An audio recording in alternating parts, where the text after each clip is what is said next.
Hey everyone, welcome to the Eagle Eye Podcast brought to you by Nissan. Reuben Frank and Dave Zangaro. Rube, we just got back from the NovaCare Complex listening to Howie Roseman and Nick Sirianni.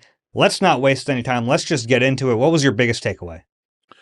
My biggest takeaway, I guess, is that they're open to any sort of candidate for this offensive coordinator position. They're not going to limit it to a certain coaching tree or a certain style of offense, or I guess most importantly, how that coach kind of is going to split up the responsibilities with Nick Sirianni. So it sounds like they're open to anything. And I know one concern is that they're going to hire a young guy who's going to come in with his own scheme, be here for 1 year, they'll do really well, and then they'll lose him to the same way they lost Shane Steichen and Kellen Moore to a head coaching job. And Howie Roseman was asked about that, and he said, we're not really going to limit ourselves because of that. We're going to hire the best guy. If he gets a head coaching job, that means we had a great season. And that's the only way you can do it. You can't just not hire a guy just because you're worried he might leave after a year.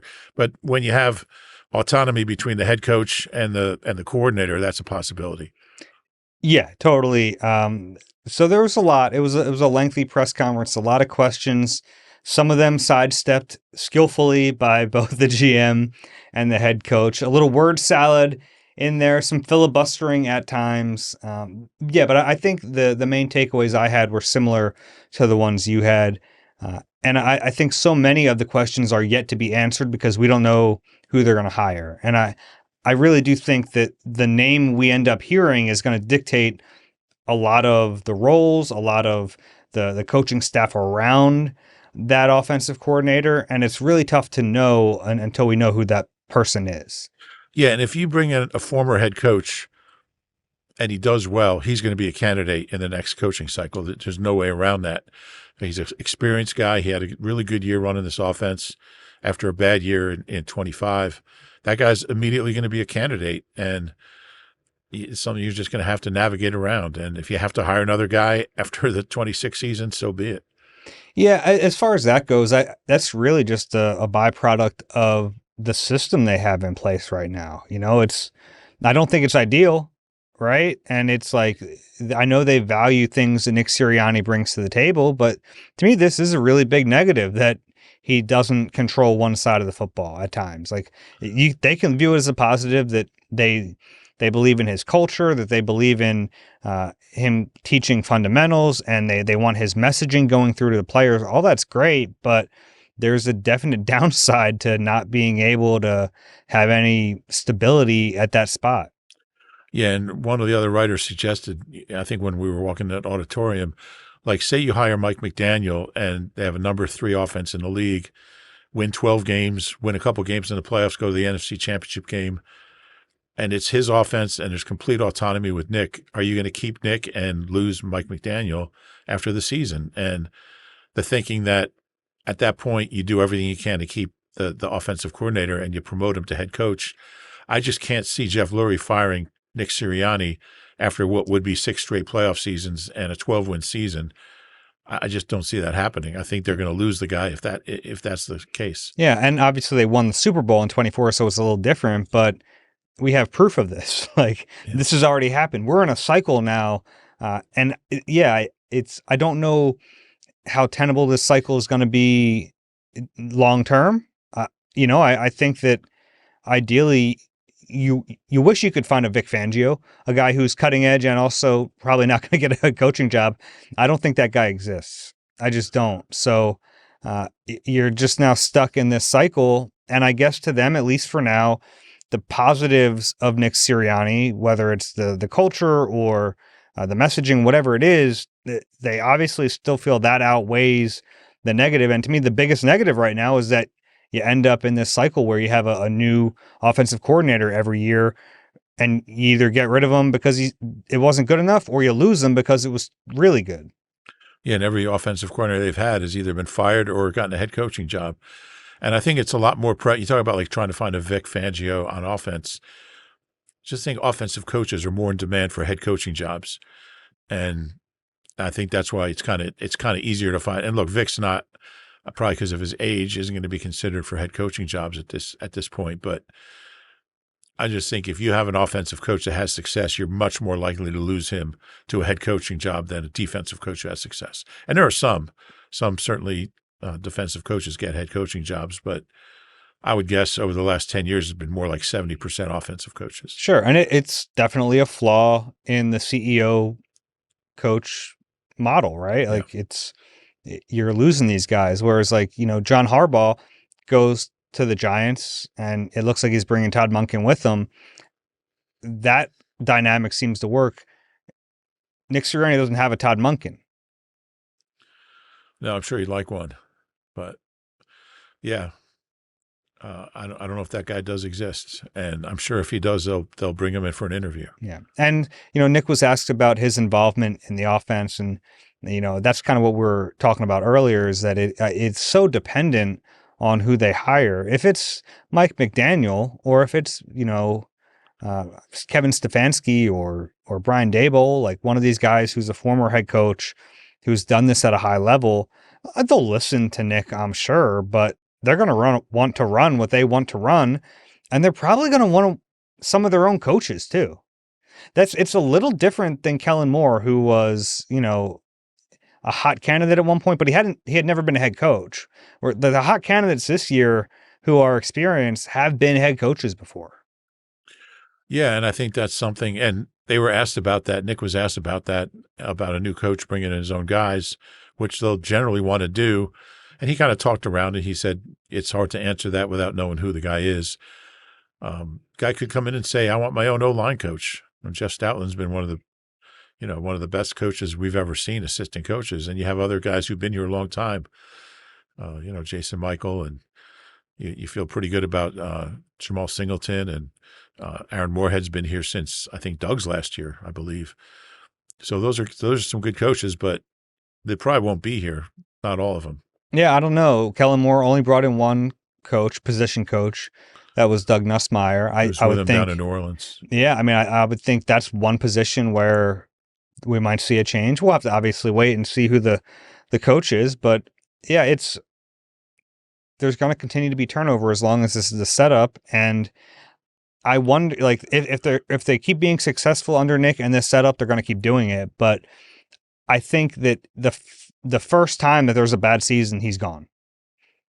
I think that's fair. Right. And like, I know we're getting ahead of ourselves, but to me, that's just kind of the long view I have of this. Like, as long as they're winning, it's tough to justify moving on, and you live with the system the way it is. But the first sign of trouble, when you have a talented roster, at least, I don't know how much you can live like this long term. Yeah, it's just a matter of what's successful. Like if they go 10-7 next year and don't win a playoff game, is he on the hot seat? Probably. Yeah, probably. I'm fascinated to see how much autonomy this new OC has, because this is something we talked about a little bit off camera, and I want to bring it into the podcast room. Is a couple years ago when they were going to hire who ended up being Kellen Moore, they really talked publicly about, hey, that next coach he's going to bring in his offense and run the offense. They didn't say that this time. And that's curious to me, because from all the reports and all the, the buzz around this job, it definitely seems like whoever they hire, at least that's their pitch right now to prospective candidates, is that, hey, you're going to come in here, you're going to run what you want to run. So maybe it's just dependent on who they hire, but I'm a little confused about why they were so open with that in 2024 and they're not right now. It's a fair question, and it's a little concerning. Like if you're Kevin Stefanski and you're told, well, Nick's going to be, it's going to be Nick's offense, you're just calling the plays, then you're going to run like hell back to Cleveland. Yeah, so I don't think that's going to be the case. I don't think they're that's an extreme, but yeah, but I don't think they're privately telling these guys. Like, if you're trying to get guys who are garnering interest for head coaching jobs, if you're talking to the McDaniels and Stefanskis of the world, there's only one way to pitch them. It's like, hey, you come in here and you run it. Yeah, absolutely. Otherwise, they're not going to go through the process. Yeah. Although maybe they're leaving open the possibility that it's not one of those guys. What if it's like a a guy who's a coordinator or a guy who's like an up and comer. In that case, yeah, like maybe Nick will be more involved. I don't think that's ideal based on what we've seen over the last 5 years, but I think there are varying levels to his involvement based on the resume of the guy they end up hiring. So if it's not a former head coach, most likely, then you think it could be More Nick. more Nick. That's a scary thought. I think one thing we've learned is that I think Nick has a lot of strengths, but I just don't think you want him. If you're a new OC, you don't want him. You don't want Nick anywhere near your offense. I haven't seen evidence that it's going to help. Which is troubling. It is. That we're like talking about, like, man, Nick, stay away from the defense. Nick, stay away from the offense. Because then you're left with, okay, culture builder. Fine, you need good culture. I think that's been suspect at times. Okay, he's going to handle game day responsibilities. You need someone who's really good situationally. Okay, well, that hasn't been great all the time. So you start to like, oh man, not to get back to the question from the 2024 press conference, but you start to go like, well, okay, what are you doing here? And is it adding value? Those are all fair questions.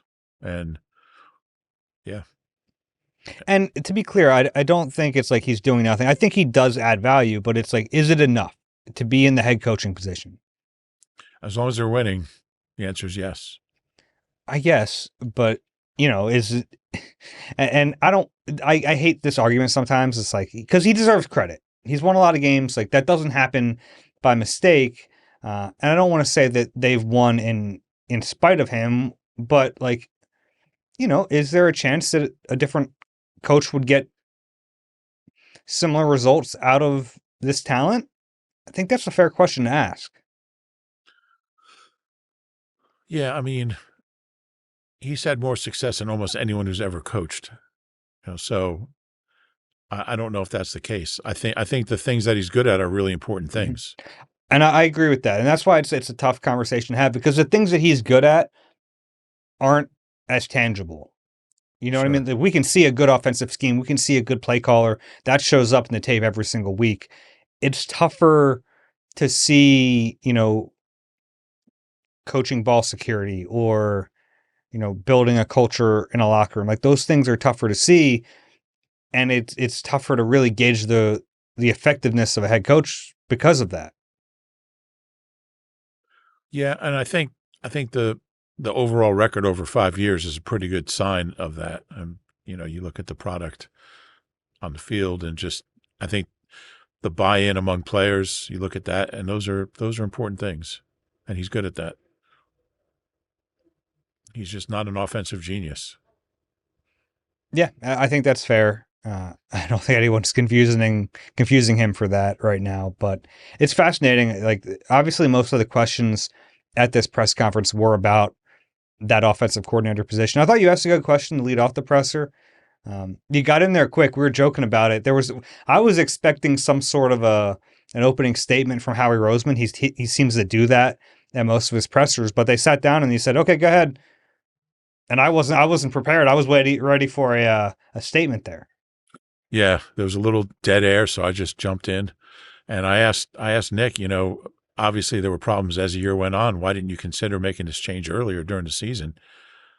And he said, "Well, I did become more involved." I'm like, "Oh yeah, that really solved everything." I didn't say that, but that was his answer. Was we wanted to do what was best for the team, and I thought being more involved. I think it's kind of damning on his assistants that he didn't feel comfortable. I mean, because it was bad. We knew there was a point where, you knew it just wasn't going well. They were getting worse and worse every week. They couldn't move the ball in the second half. They couldn't score points against good teams. And it was pretty clear that if nothing changed dramatically, he was going to be gone at the end of the year. So why not make that change? If you don't have anybody you believe can be better, and I guess that's a reflection on the other candidates from inside, why are you making the move? So that's not good. Yeah. It makes me wonder if there'll be other changes on the offensive staff beyond what the coordinator wants. Sure. It's like Parks Frazier steps into the Kevin Patullo role. if he's not like if you don't think he's a better option than the guy who's clearly struggling, Yeah. then that's a little concerning. Yeah. Scott Leffler was a guy we talked about, like maybe he could step up into that role. Yeah, I think that was the clear answer, is that he didn't think he had someone on staff who could do that. Now, I think whoever they would hand the play sheet to would still be really limited based on the offense that they had to run. It's not like you were going to try to install a new offense. That wouldn't work. Yeah, but I think having a guy who's got a flair for play calling can make a difference within the offense and with the same personnel. I mean, you look at the difference Shane Steichen made in 21 when he took over, and it was night and day from Nick play calling. True. Yeah. So that was the same offense. It was the same personnel, same offense. So I think it can be done. I think it could have helped if there was somebody that he believed in, but clearly there wasn't. Mm-hmm. Yeah, I guess he's worried, like, because look, we were kind of joking that it couldn't get worse. It could have, like, it very well could have gotten worse. The Matt Patricia thing, sure, and like it wasn't like they were the worst offense in the league. They weren't where they needed to be, but it could have gotten worse. I probably, I don't know, maybe I would have taken that chance. You were always more ready to pull that trigger than I was during the season. Yeah, and in hindsight, you're probably right, because it ended in a first-round playoff exit, and they're probably going to make the playoffs anyway. Right. Yeah. I would have liked to see what this offense would have looked like with somebody else calling the plays. We'll never know. And it sounds like they're really leaving the door open for Patullo to potentially return in some role. I think that'd be tough. I think it's tough to demote someone and keep them in the building. I think that's rough for him, first off. And then I think it's like he no longer has the authority with the players that he used to have. I think that's a weird dynamic. Yeah, and I don't think it's ideal for whoever the new guy is to have Kevin Patullo, who was the play caller this past year, kind of around. I just don't think it's a healthy. I don't think that matters. I do. I think all that stuff matters. I just don't think it's a healthy dynamic. And it seemed pretty clear that they want him to get another job. Maybe this is a deal where if he can't get hired anywhere, we'll keep you on payroll. Yeah, we'll keep you on payroll, and then there might be a point where all of a sudden we don't see him around anymore, and he moves Look, on. I don't think Mike McDaniel would give a damn if Kevin Patullo is on the staff. If they want to keep him and him be Nick's like assistant head coach or whatever, fine. But I think it'd be rough for Kevin. I guess it depends on what the role is. I mean, you can't make him passing game coordinator. You can't make him. You could, but now the new OC has. I mean, Kevin Patullo is his passing game coordinator. Yeah, I mean, it's ideal. It's the passing game coordinator thing is weird because you don't really know what they do. They coordinate the passing game. Kellen Moore seemed to really like him.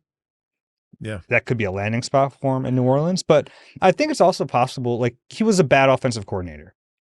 No doubt about it. He was bad in that position and as a play caller. I think it's possible he was good in his role before. Well, they won a lot of games. They won a Super Bowl with him on staff. Yeah. So still, I think it's tough to bring a guy back like that. Yeah. I think he'll end up somewhere as a wide receivers coach and maybe at some point get another shot at OC. I'm going to get senior offensive assistant. Saints? With the Saints or maybe the Colts. Yeah, those are the two landing spots that make sense. Mm-hmm. But, he has friends around the league too, so we'll see. How about anything else from the press conference that stood out to you? Nick and Howie both asked multiple questions about Jalen Hurts and just spoke. And look, it's not a surprise you're going to speak highly of their quarterback who's making $50 million a year. But,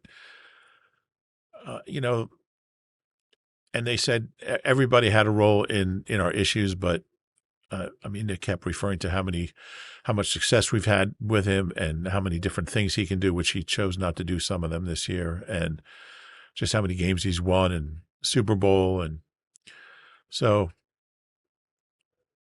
yeah, I don't know what else they could say. They're not going to criticize him, but they were pretty effusive in their praise of the quarterback, which was notable. Yeah, the one thing Sirianni was asked how willing Jalen would be to do different things based on what the new OC wants him to do. And I think it's a fair question because we still don't really understand why he wasn't running as much this year. And one of the potential answers was that he didn't want to. And Nick, it wasn't about that specifically, but I think that's kind of the context in the question, right? Is like, is he willing to run? Is he willing to throw the ball in the middle of the field, something that he hasn't done at a high clip in his career? And I think that's especially notable with a guy like Mike McDaniel as a potential candidate. And Nick just brought up that he's willing to do whatever it takes to win. And I think that's true.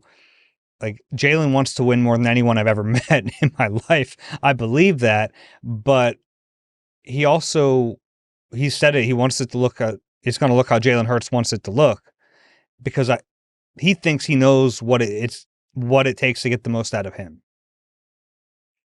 And I think it takes a level of trust with whoever they hire to make him willing to try other things. Yeah. And it strikes me that Brian Daboll, you think about the quarterbacks he's coached. I mean, Josh Allen, Daniel Jones, and Jackson Dart, all running quarterbacks who really made a lot of plays with their legs. Jalen Hurts. What's that? And Jalen Hurts back in 2017. Jalen Hurts at Alabama for 1 year. Yeah. And Tua.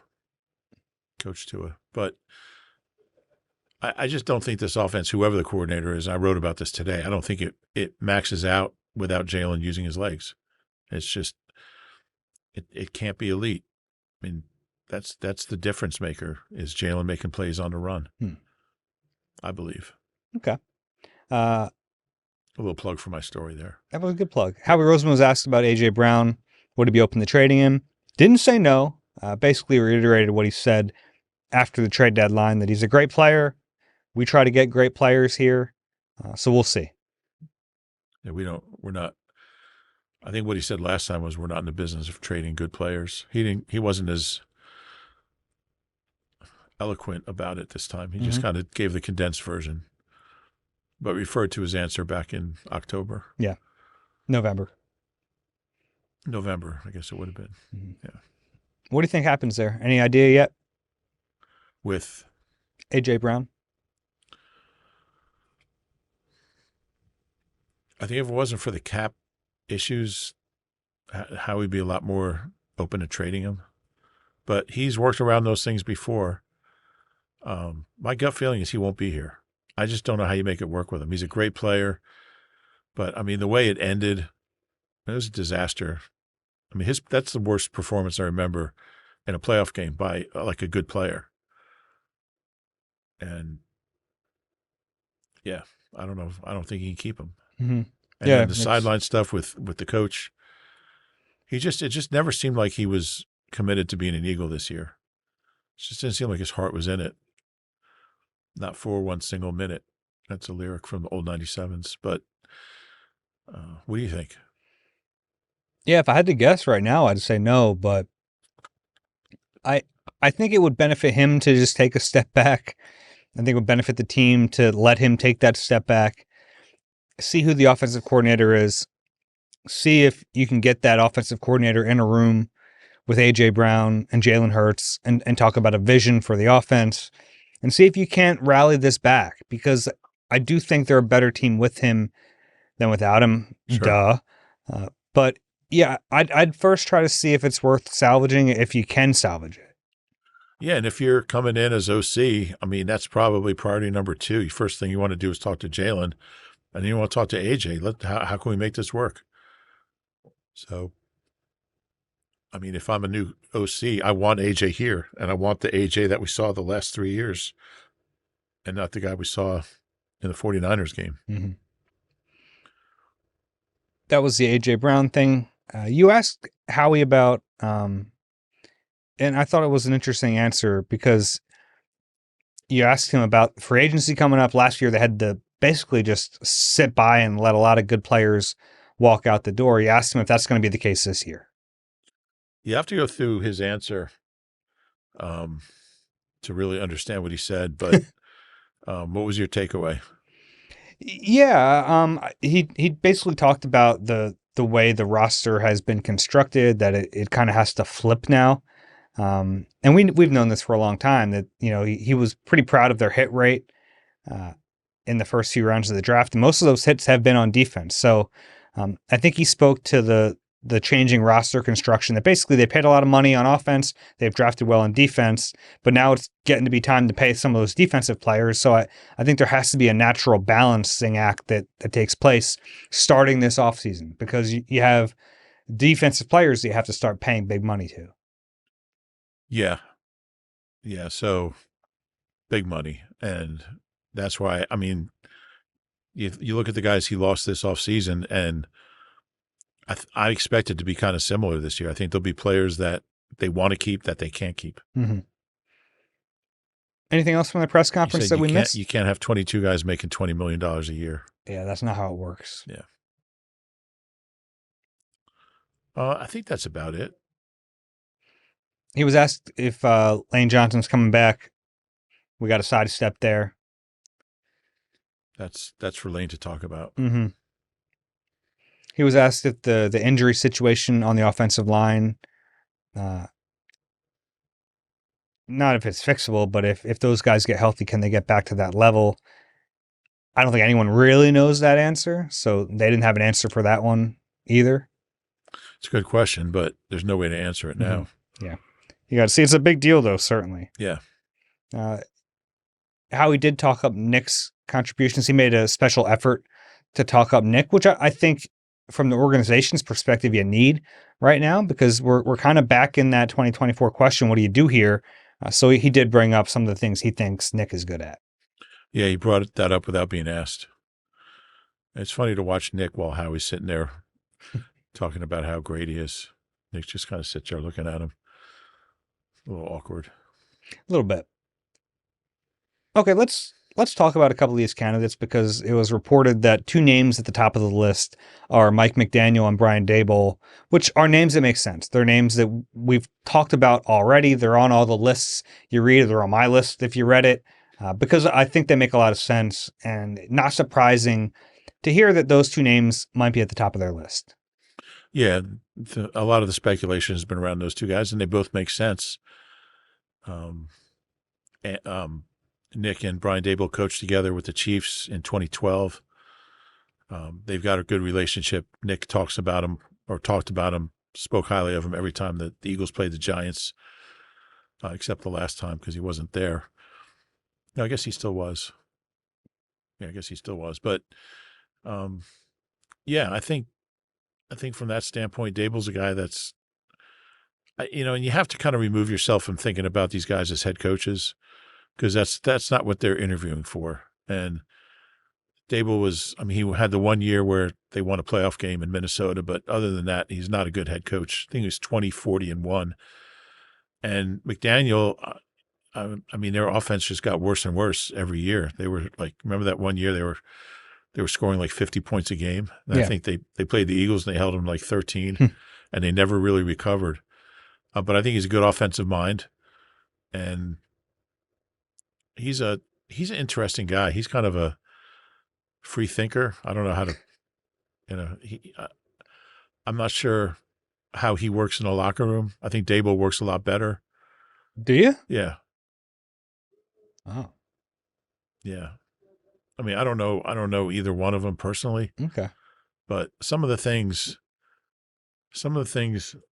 Mike does and says are kind of weird. He's quirky. He's quirky. You just wonder how that's going to resonate in the locker room. Yeah. I think it's a good point about remembering that you'd be hiring this guy as an offensive coordinator, not a head coach, because I think in both of their cases, they have quirks that you can hide better as an OC than you can as a head coach. So, I think both of them are intriguing for different reasons.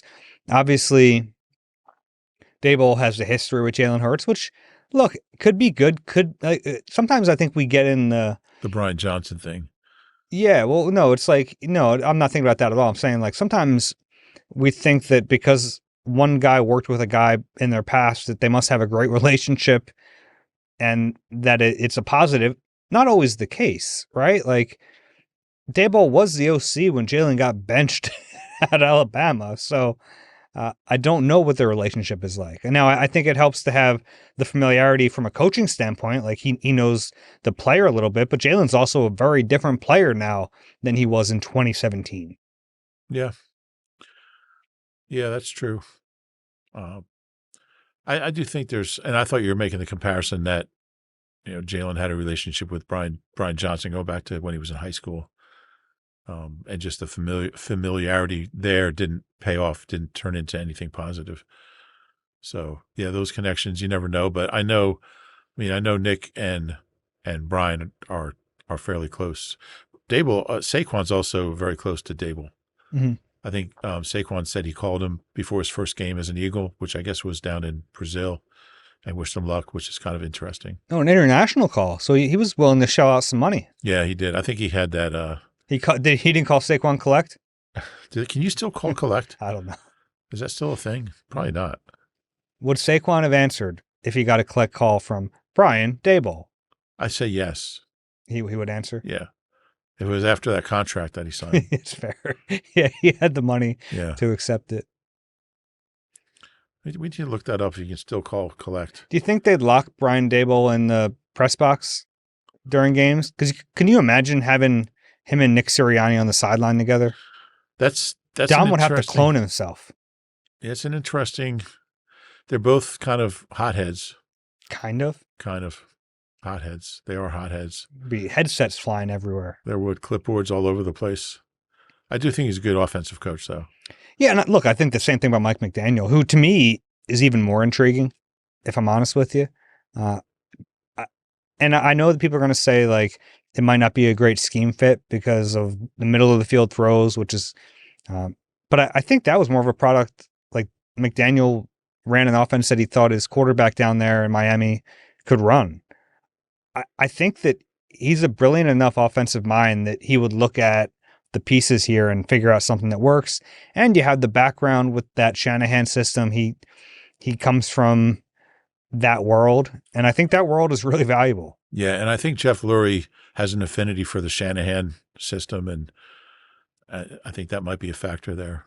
Going back to Rich Zangaro, yeah, hot potato into Doug Peterson's lap. Yeah,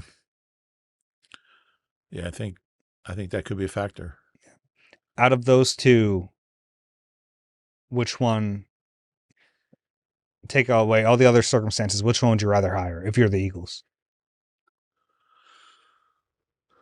If I'm the Eagles or if I'm covering the Eagles?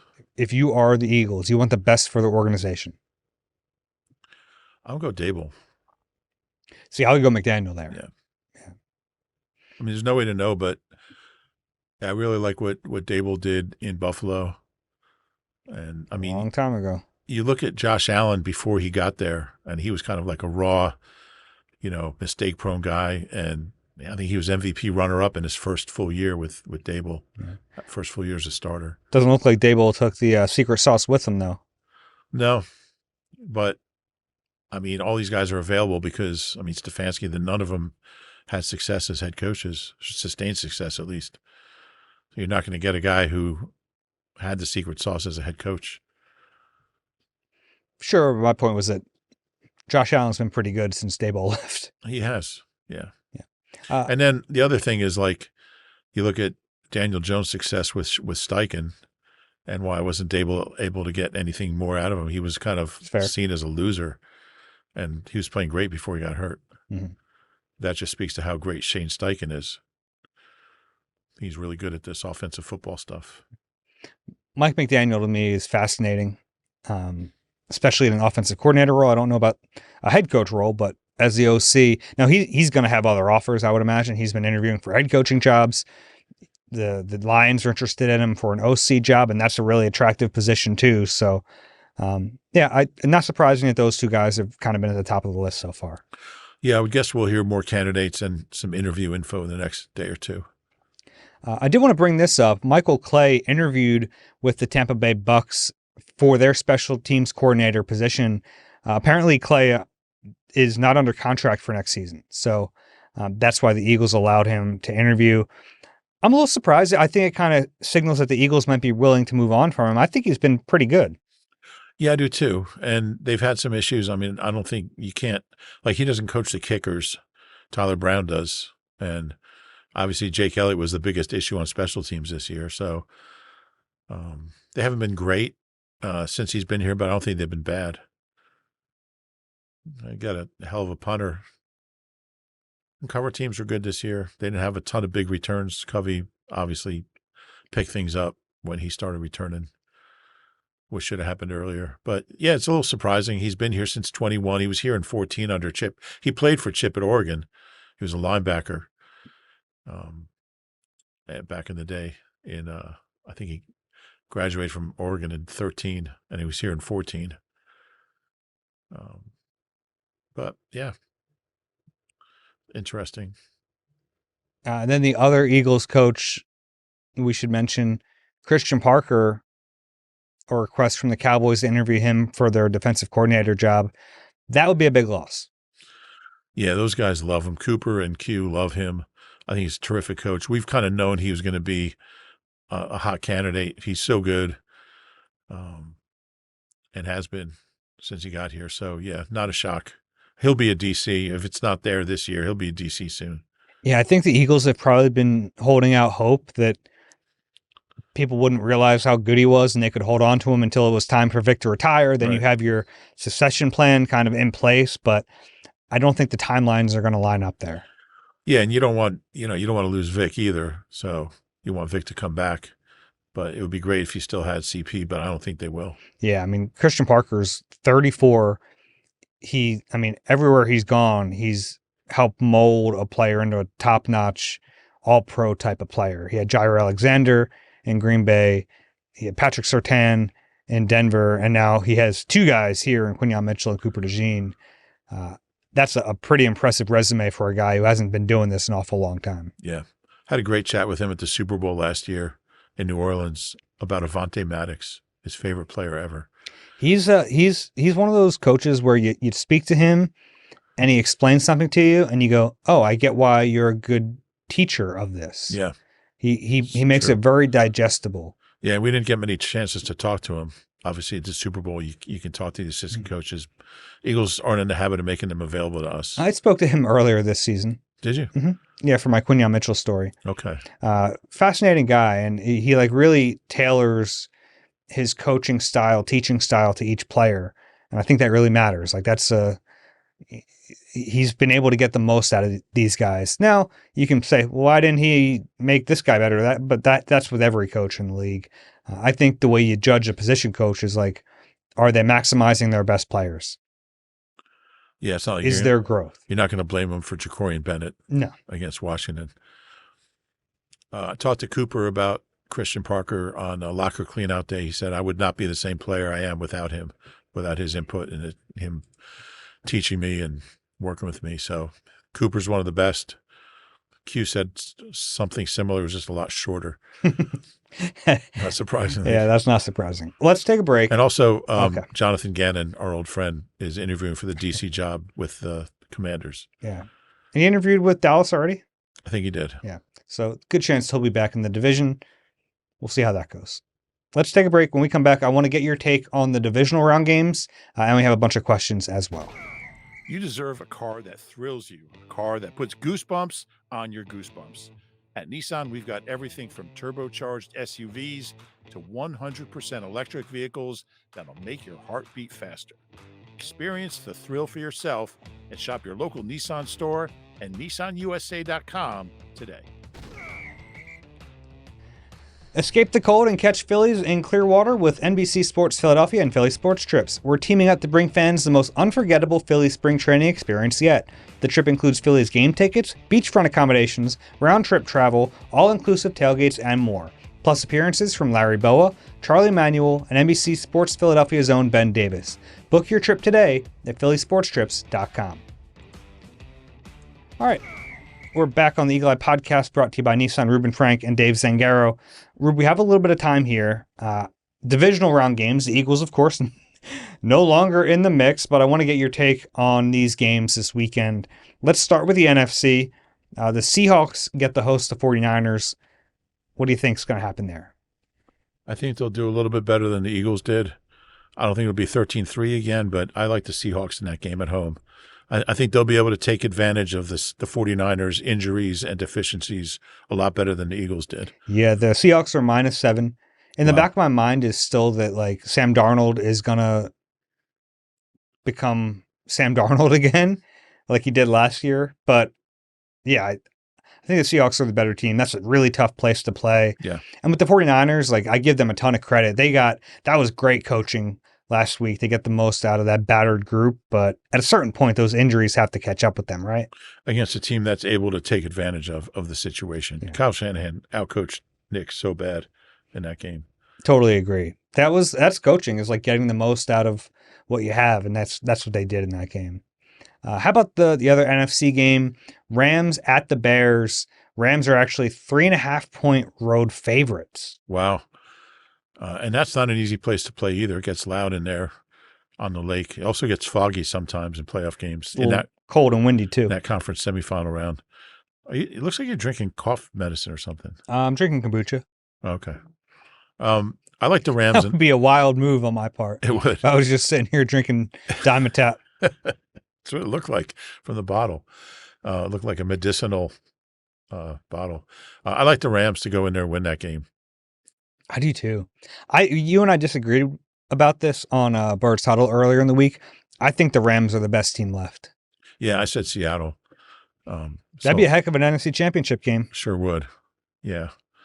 Yeah, I think the way the Rams just escaped last week was a little concerning for them, but I think they go in there and win. I think every road team has a shot other than the Niners.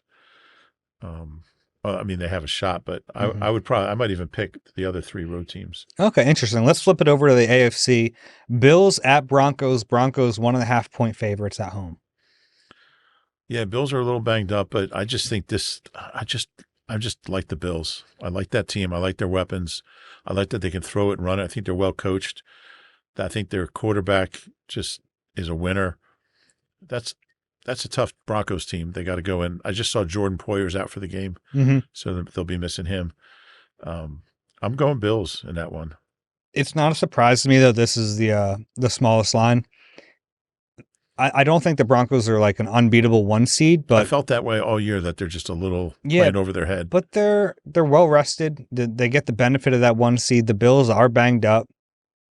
Got to go on the road again. I think I agree with you. The Bills are going to win that one, but that's the one that I'm having the hardest time with, I think. It's fair. And then the other one, Texans at Patriots. Patriots are 3-point home favorites. I don't know. I mean, Drake May has just been incredible. That team is well coached. They're good in all phases. That Texans defense, though, man, they're so good, and they're so much fun to watch. And we have two old friends coaching with Sean McDermott, who was here for a long time, great guy, and D'Amico, who we both got to know, and I think we're both fans of D'Amico. But that defense is devastating, and that's going to be a fun matchup to see. Yeah, that defense is just, I mean, you look around, like, the two best defenses, in my opinion, are still alive. You have Seahawks and Texans. Yeah. I know that wouldn't be a popular Super Bowl. I'd love to see it. Yeah. That'd be so much fun. Texans might shut them out. Yeah. And there's a difference to me between bad offense and good defense. You know, sometimes a low-scoring game can be exciting. It just depends on what it actually looks like on the field. So many games, especially in the playoffs, where you're like, man, this game sucks. It's the middle of the third quarter, this game. And then like 5 minutes later, you're like, this game's incredible. Yeah, that's true. That's the fun of this whole thing. Okay, that was fun. I'm looking, you going to do anything special to watch football this weekend? You're just going to be home? Probably park it in front of a TV and watch. Yeah, nothing special. So who do you think we have in the NFC? Who do you think we have in the AFC Championship games? Well, I think Rams, Seahawks, and Texans, Bills. I'm going to stick with the Patriots. I think they win that game, but I think it's going to be a tight one. Okay. Yeah, that's the only difference. Could be. Yeah. So I'm picking 3 road teams. Doesn't normally work out, but it could this time. Yeah. You want to get to some questions? Sure. We have a little bit of time here. Yeah. Eagle Eye at NBC Uni. That's NBCUNI.com. QR code is on the screen. Let's start with John. Hi, gents. There was a question in the last pod about if the win impacted Lincoln's flight during the national anthem. I sit right next to where they typically let him go to start the flight pattern. This is actually the first time I've seen them do it from a different section. Before the national anthem, there were people with devices testing the wind flow on the third level where he typically begins this flight. They seemed to choose a new location due to some high gusts in this particular spot, so we ended up taking off from the second level in this game. That's good information. That's good information. It is. We've got people out here bringing the fire. I mean, that's good. That is good. I'm gonna have to update my column. And you know what's funny? From the press box, when I know Lincoln's there, I kind of peek up there to watch the flight. And I did kind of notice that it seemed like he came from a different spot. I think it just kind of plays into Lincoln's versatility, can kind of take off from anywhere. I like that. Just appreciate that about It's him. a versatile bird. Okay. Next one is from Mick. Nick or Mick? Mick. Mick.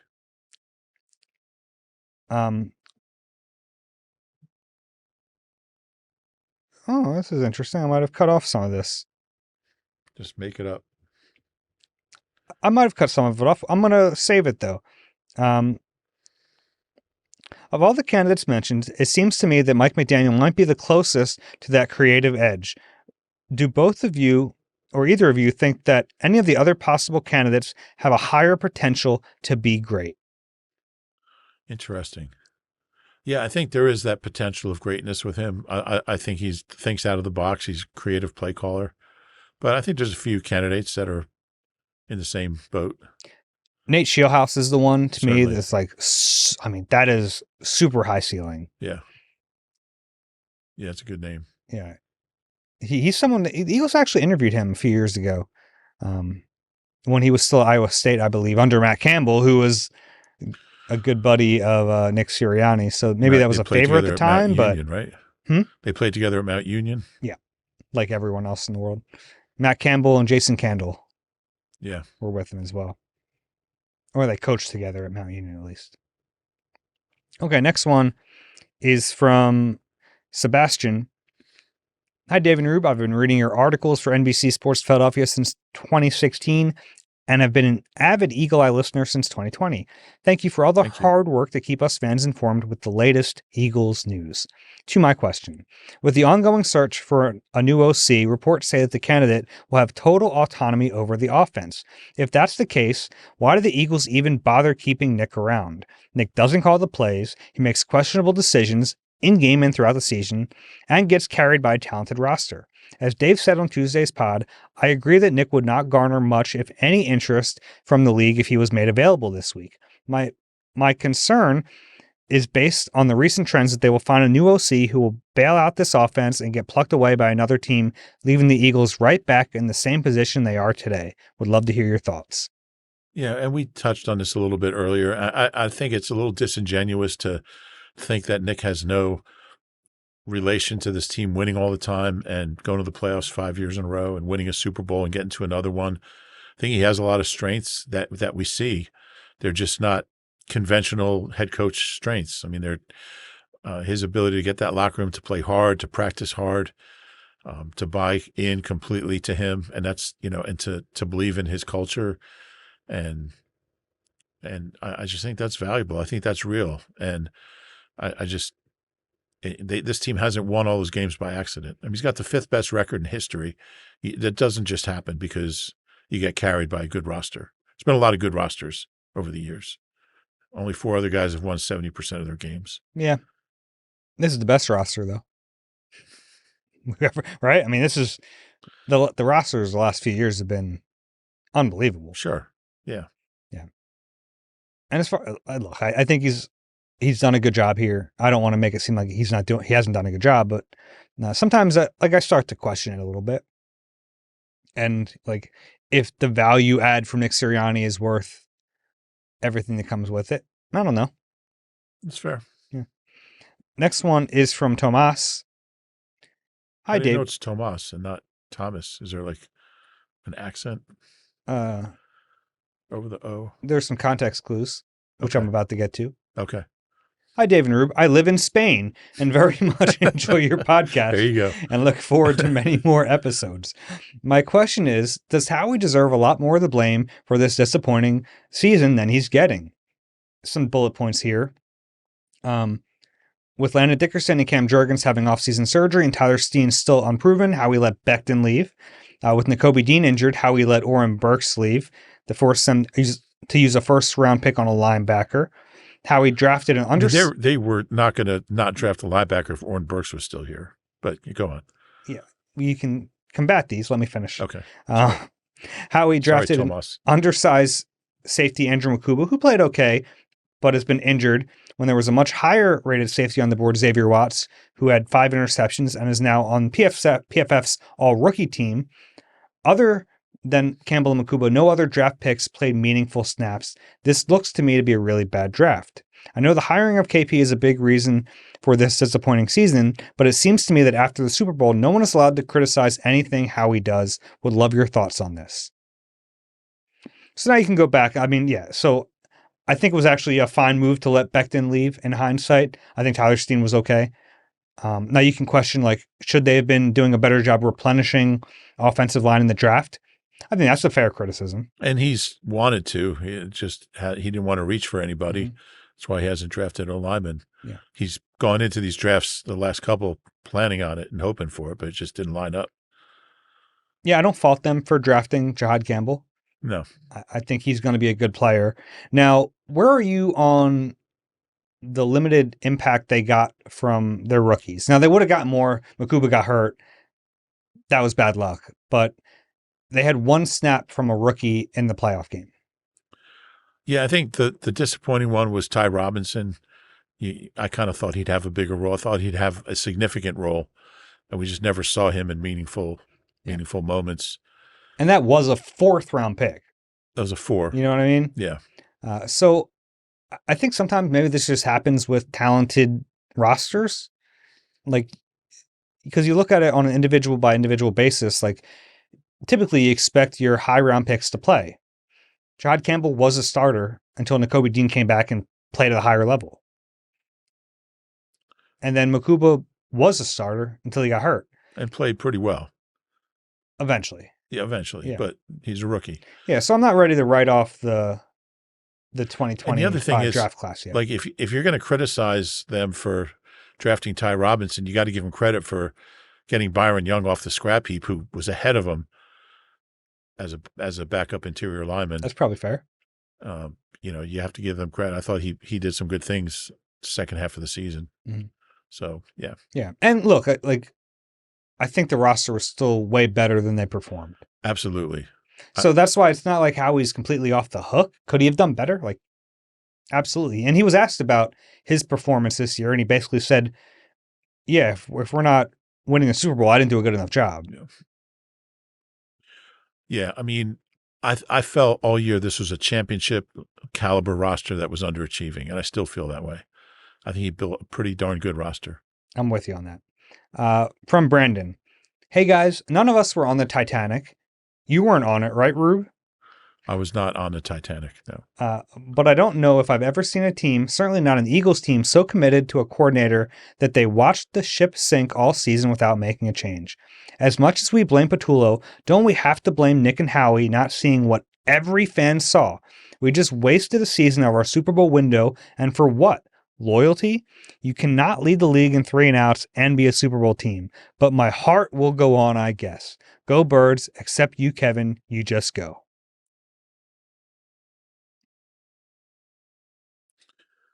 I've done a lot of reading about the Titanic.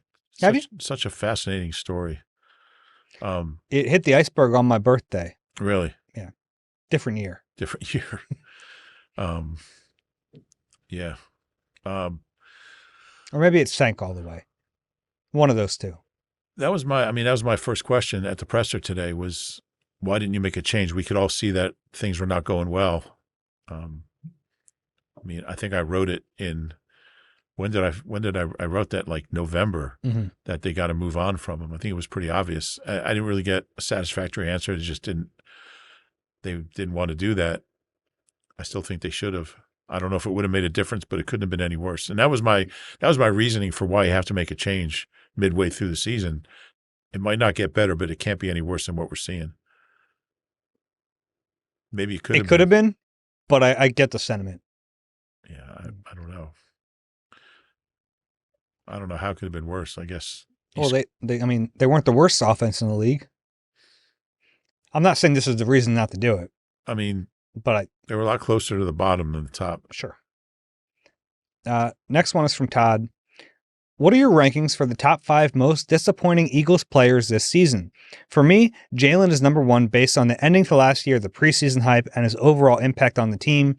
He was far from the biggest issue, but I really thought he was going to take his game to another level this year, and I had high expectations for him that he did not live up to. And he gives his rankings. Want to hear them? Yeah. Okay. From Todd, he has Jalen Hurts 1, A.J. Brown 2, Jalen Carter 3, Cam Jurgens 4, Nolan Smith 5. Honorable mention for Jake Elliott. That's a good ballot. I'd probably have Nolan in there somewhere. I'd probably have AJ in there somewhere. I think Jalen would be in my top 5. He probably wouldn't be number 1. Mm-hmm. I think Cam and Landon would both be. I'm probably running out of spots. You have 6 now. Yeah. Jalen Carter's fair as well. Now, a couple of these were injury related. Nolan missed 5 games. Jalen Carter, I think, missed 5 total with 2 injuries and a spitting incident. Yeah, a lot of this was injury related with Nolan, with Cam Jurgens, with Landon, with Jalen Carter. So are you more willing to excuse that? No, Okay. No, because if you're playing, Landon. I would probably have Cam 1. You could make a case for that. I think it just really changed the offense, not having a center that could move or block at the point of attack either. I might have Jalen Carter number 1. Really? After what he did last year and the expectations and then becoming out of shape, not the injury as much as just the out of shape part of it that Vic brought up. And just, he has this ability to just be a game wrecker. We just didn't see it. He just wasn't the same player. Yeah. So I'm fascinated to see how this season plays into his offseason because he's eligible for a contract extension. And I don't know if it gets done now. Yeah, I don't know how you set a value for a guy who had one just lights out, unbelievable all-pro type year and then played this poorly. Not poorly. I mean, he was okay, but it's probably the wrong word, but disappointingly, certainly. Yeah, didn't live up to that level. And I do give him credit for playing through what he played through because it was clear he was not himself and he still tried, but it wasn't good enough. Whose question was that? That was Todd. That's good. It's a good one. Yeah. I might have to do a top 5 ranking for the next pod. Okay. Yeah, maybe we'll both do that and see if they overlap or not. Let's end it there. I think that's a good one to end on. And Jake Elliott's certainly fair too. Sure. Yeah. If you have a question for us, eagle-eye@nbcuni.com. QR code is on the screen. If you enjoy the Eagle Eye podcast, please do us a favor, rate and subscribe wherever you get your pods. If you're watching on YouTube, click the like button there and subscribe as well. Rube. Yes, Dave. Any final thoughts? I missed the season. Already, huh? Yeah. I mean, it's weird. It ends so abruptly and so suddenly, like you're in this routine and we just get into a rhythm of, being down there and talking to the players and writing stories and covering games and post-game show and doing hits and everything and just being around the team. And then all of a sudden you're just like yesterday, I just didn't have anywhere to go. It was a Wednesday. It was like the first Wednesday other than the bye week that we weren't down there since probably like mid-July. Yeah, it feels strange, doesn't it? It does. It's